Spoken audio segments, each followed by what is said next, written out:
Hello, sir. Good afternoon. I am Manchnath. I am a software professional in Bangalore. Yeah. So I have two questions. One is in our, at least our in our previous generation during schools and all, they used to chant prayers and all.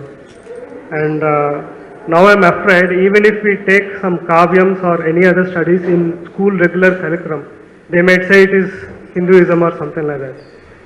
Like people, how can people realize that we can be ourselves and friendly with everyone?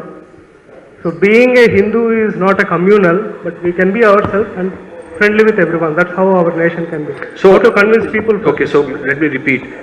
First question is that even if we take some Hindu carving or symbol, we can be accused in the school.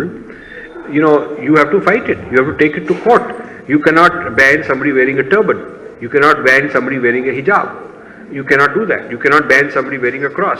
So why do you want to ban somebody who is wearing a bindi or wearing a symbol or taking a murti? You have to ask for equal treatment.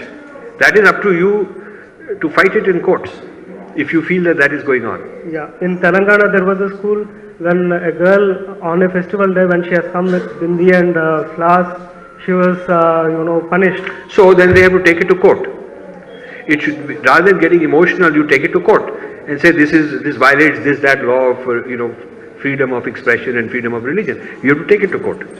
And I would also everybody should realize that being Hindu is not communal.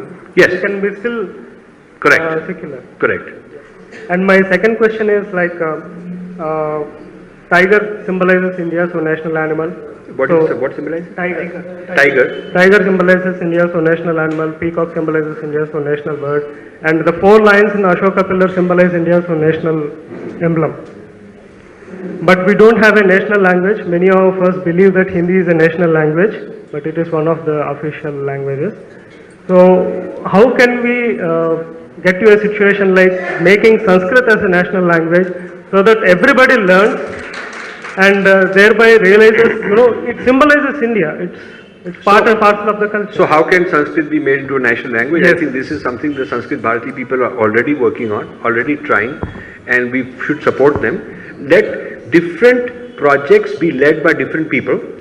So what I want to lead is the Purva Paksha of the West. That is more than enough for me. Let Sanskrit Bharati lead grassroots, getting Sanskrit as national language. I will help them in their projects, they will help me in my projects. That's how we do it. We specialize in different things and help each other.